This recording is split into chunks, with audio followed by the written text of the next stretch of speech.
Have you ever heard of a teacher using songwriting to help students learn English? Well, that's what we're diving into today, right? Yeah. This English teacher, Tony, he's doing some really interesting work with his students. Yeah.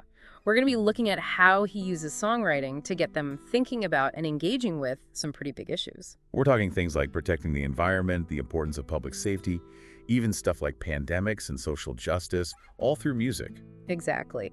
And what we have is quite a bit of material about his teaching methods and his overall philosophy. Plus, we actually have examples of songs his students have written, alongside the learning materials they use to create them. Really brings it to life, seeing the actual results of his methods. It does.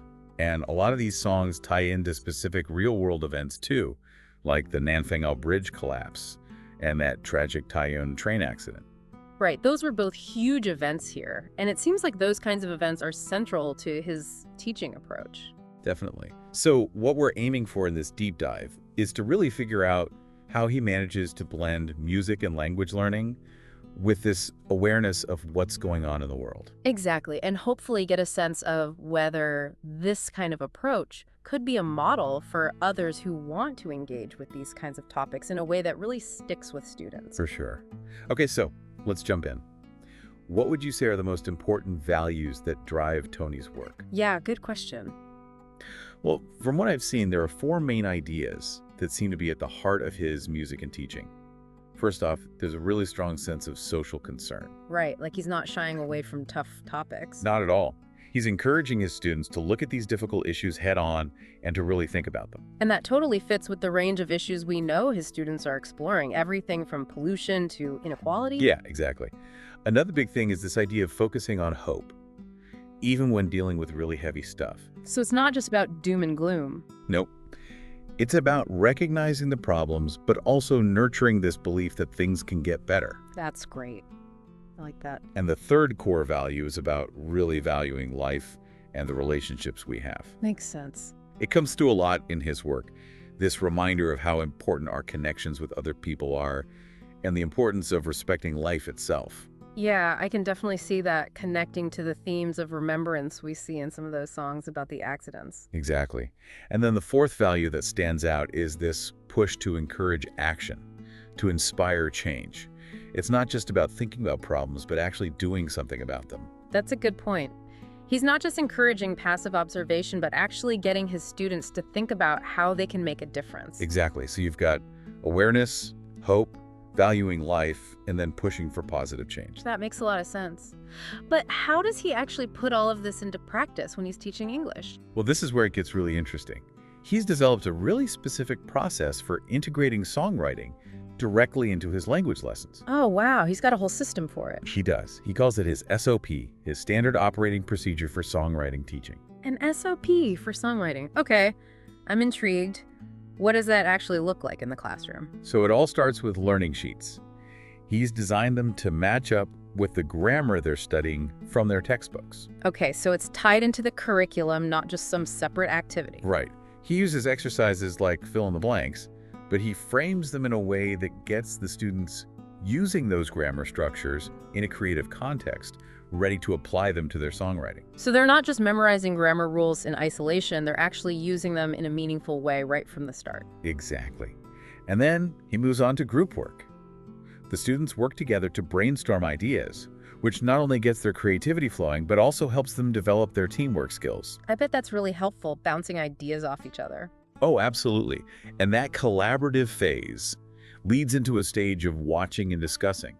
He shows them videos and other materials related to the theme they're exploring, helping them really understand different viewpoints. That makes sense, giving them a solid foundation for their songs. Yep. And then comes the fun part, writing the lyrics. I was going to ask about that. Tony plays a key role here, He guides them on how to structure their lyrics and refine the language they're using. So he's really involved in the whole process, making sure their English is on point. Yeah, he's very hands-on. And once the lyrics are done, they move on to composing the music and learning how to sing their own song. Wow, that must be such a cool experience for them, hearing their words set to music and then performing it. Oh, for sure. And then it all culminates in recording the song and sharing it, on social media and stuff. That's a great way to get feedback and make the whole experience feel even more real. Totally. And throughout this whole SOP, there's this thread of life education. What do you mean by that? Well, it's about using the songs to explore bigger questions about life, our values, our responsibilities. I see. So it's not just about the music or the English, it's about personal growth, too. Exactly. He's using songwriting as a tool for broader development. That's really interesting. So what specific things does Tony want his students to get out of this whole songwriting process? So he's got several teaching goals. First, like we said, he wants them to see how grammar and creativity go hand in hand. Right, like grammar isn't just some boring set of rules, it's a tool for self-expression. Exactly. Another goal is to get them really engaged with current events and social issues. Yeah, making what they learn in the classroom relevant to the real world. Yep. He also wants them to improve their English expression skills, of course. Writing lyrics helps them expand their vocabulary and become more confident using the language. Practical application in action. And it sounds like it goes beyond just language, too. Right. He also wants to cultivate empathy and a sense of responsibility in his students. So it's about more than just learning grammar, it's about becoming well-rounded individuals. Exactly. By tackling these big social issues in their songs, they learn to see things from different perspectives and think about their role in the world. So you mentioned life education before. How does Tony view songwriting as a way to tap into those deeper questions about life's meaning? Okay, so he sees it as valuable in a few ways. Firstly, it gives them a way to express all those complex emotions that come up when we think about social issues. Right. It can be hard to put those feelings into words. Exactly. Songwriting provides an outlet for that. And another way is through inspiring action. The lyrics can encourage students to think critically about how they can contribute to making things better. It's about moving beyond just awareness and into action. Right.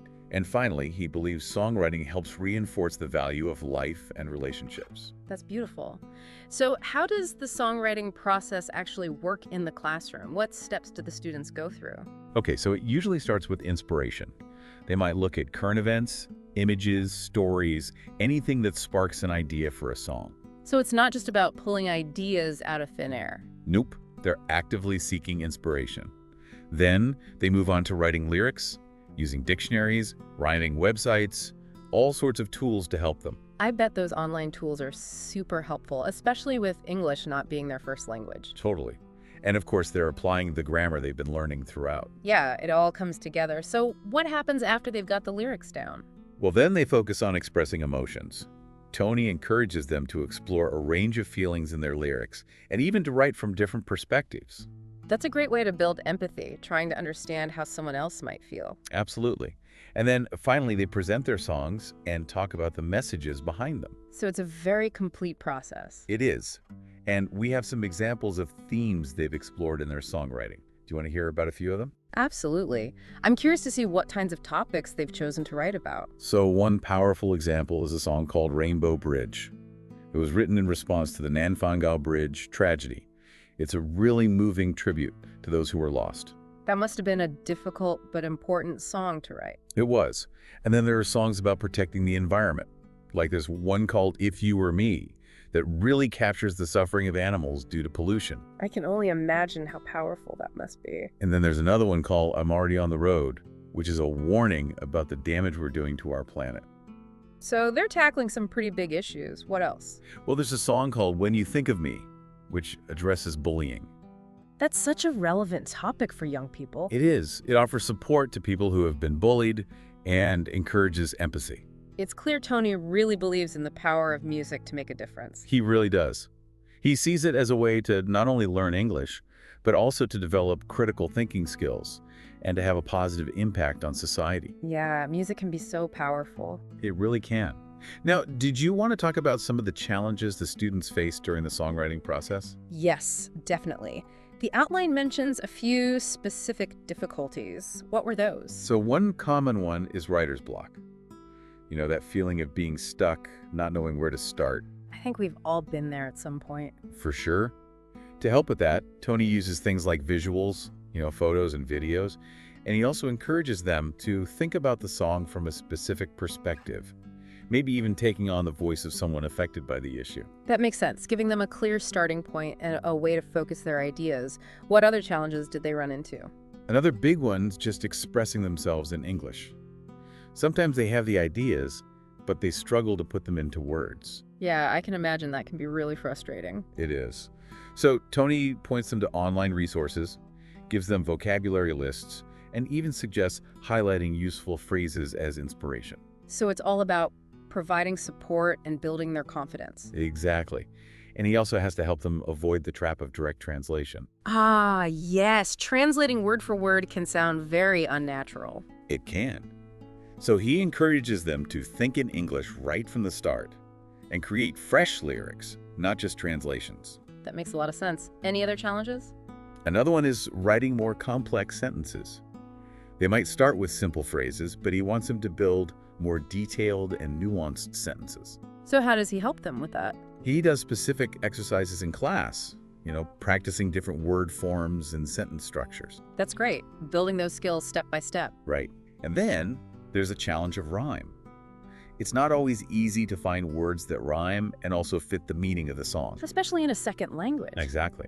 Tony recommends online rhyming tools, but also stresses the importance of making sure those rhymes really work with the song's message. Right. It's not just about finding any rhyme. It's got to be the right rhyme. Exactly. And finally, there's the challenge of conveying real emotional depth in the lyrics. Ah, yeah, that's a big one. To help with that, Tony encourages them to put themselves in the shoes of the people affected by the issue. That's a great way to build empathy and write lyrics that are truly moving. Totally. There's a really interesting sharing session at Yalon Junior High School where they talked about some of these teaching objectives. Oh, yeah. What were some of the key takeaways from that? Well, they really highlighted the importance of using grammar in a flexible way, not just memorizing rules. So being able to apply the rules creatively. Right. They also talk about the importance of being aware of current events and connecting their learning to the real world. Yeah, making education relevant and engaging. Exactly. And then the biggest takeaway was this idea of turning the English classroom into a force for change. I love that. It's about empowering students to make a difference. Totally. And they also shared a more detailed SOP, the one we talked about before, but this one had a particular focus on connecting with real-world issues. What did that look like? Well, it starts with introducing grammar concepts, then moves on to group discussions and using visuals to brainstorm ideas. So far, so good. Sounds familiar. Right. Then Tony helps them synthesize their ideas and develop the lyrics. So he's very hands-on throughout. Very much so. And then they compose the music, learn to sing the song, record it, and share it. Plus, they spend time reflecting on the deeper meanings and the life lessons. It's such a well-rounded approach, and it sounds like the challenges and solutions they discussed in that session were pretty similar to what we've already talked about. Yeah, pretty much. They talked about writer's block, struggling with expression, the temptation to translate directly, all that stuff. And it sounds as Tony's got a good handle on how to address those issues. He does. He's got a lot of experience and a really thoughtful approach. Now, I think we should talk about those songs that were written in response to the Nanfangao Bridge and Thai train accidents. Yeah, let's do that. Those are such powerful examples of how music can be used to process and respond to tragedy. What can you tell us about those songs? Well, the first one is I'll Be There, and the second is Reke-A, which means Goodbye Rainbow Bridge. They're both incredibly moving tributes to the people who were lost in that tragedy. It must have been really meaningful for the students to be a part of creating those songs. Absolutely. It gave them a way to express their grief and honor the victims, and the lyrics are just heartbreaking. What are some of the lines that really stand out to you? Oh, there's so many. In I'll Be There, there's one line that says, I couldn't move my arms, which really captures that feeling of helplessness. Oh, wow. That's powerful. And then there's Forgive Me, I Can't Hold On. Yeah. Which expresses the struggle to cope with such a tragedy. And then this one, the teardrop in your eyes is the prettiest shining light. It's so beautiful and sad at the same time. And there's also, I feel I am leaving you tonight. And then this incredibly moving promise. I'll be there at the Tita, which means I'll be there. I will wait for you on the other side of the Rainbow Bridge. It's really powerful. Those lyrics are just so raw and full of emotion. They are. I'll Be There was written really soon after the accident too, on October 28th, 2019 at 12:35 a.m. Wow, so soon after. What about Rancho? Well, that one was a collaboration between Tony and his students. It's dedicated to the memory of those who died and to the bridge itself. We don't have a full translation, but it's clearly a song of remembrance and farewell. And that one was written even earlier, on October 2nd, 2019 at 12:10 a.m. It's amazing how quickly they were able to channel their emotions into these songs. It really is. And then there's A Long Way Home, which was written after the Tyne train accident. Right, another terrible tragedy. It is. This song focuses on themes of loss, grief, and the desire for accountability. There's a line that says, "We left our love in the darkest tunnel," which just breaks your heart. And there's also Stopping Cheating, which seems to be about preventing this kind of tragedy from happening again. And then there's this powerful line, "Can we make it be the last sorrow?" It expresses the hope for a future without such pain. It's a really profound question. It is. And this song was written on April 20th, 2021 at 12:14 a.m.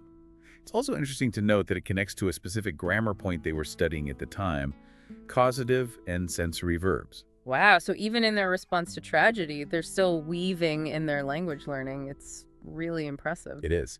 And the outline also mentions a few other songs that highlight the variety of topics they've covered. There's one that's an adaptation of Animal Farm. Oh, wow, like the George Orwell book. Yep, exactly. It's called Akir Kodron, which translates to Adapted Animal Farm, Anti-Oppression and Anti-Bullying Chinese English Original Song. So they're using literature to explore social issues and themes of injustice. Right. And there are also songs titled When You Think of Me and Animal Farm by George Orwell, which further highlight those connections. It's incredible how Tony is able to connect their songwriting to so many different areas of learning. As we wrap up our deep dive today, what would you say are the most important takeaways for our listener? The most important things to remember are Tony's core values. That sense of social concern, the importance of hope, valuing life, and encouraging positive action.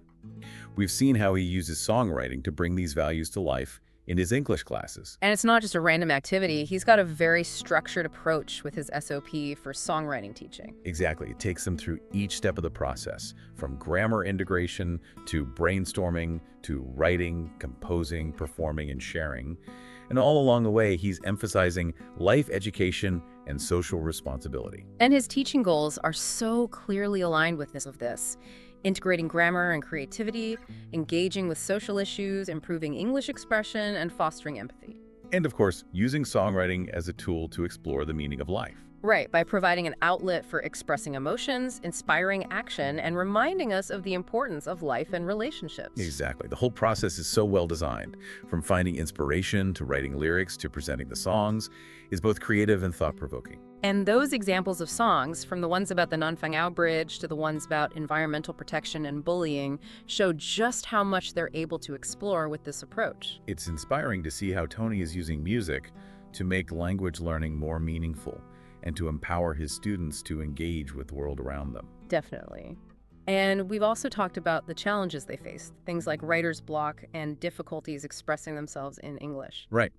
But Tony has developed really practical solutions for all of those challenges. That's what makes his approach so successful. He's really thought through every aspect of it. And I think those teaching objectives from the Yilon Junior High School sharing session really sum it up. Flexible grammar use, sensitivity to current events, and turning the English classroom into a force for change. They do. And that detailed SOP he shared, along with the common challenges and solutions, just shows how well developed his methodology is. And I keep coming back to those songs they wrote about the Nanfangao Bridge and Tyne train accidents. They're such powerful examples of how music can be used to process grief, honor memories, and even explore questions of accountability. They are incredibly moving, and the lyrics we talked about really capture the rawness of those emotions. Yeah. The feeling of helplessness, the inability to hold on, the hope that such sorrow won't happen again. And even though they were responding to these tragedies, they were still integrating their language learning. It's a testament to how seamlessly Tony is able to blend these different elements together. Absolutely. And even the brief mentions of other songs, like the Animal Farm adaptation, show how they're able to connect their songwriting to broader social and literary themes. It's really impressive work. It is. So for our listener, as we've explored today, Tony's work offers a really powerful example of how creative expression, specifically songwriting, can be an incredible tool for understanding and responding to the world. It's not just about learning English, it's about developing empathy, critical thinking skills, and a sense of social responsibility. It really makes you think, what if we could all find ways to use creative expression, whether it's songwriting or something else, to connect with the world in a more meaningful way? What if we could use it to learn, to grow, to make a difference? That's a great question for our listeners to consider. What are the ways they could bring more creative expression into their own lives? And how could they use it to engage with the issues that matter most to them? That's something worth thinking about. It is.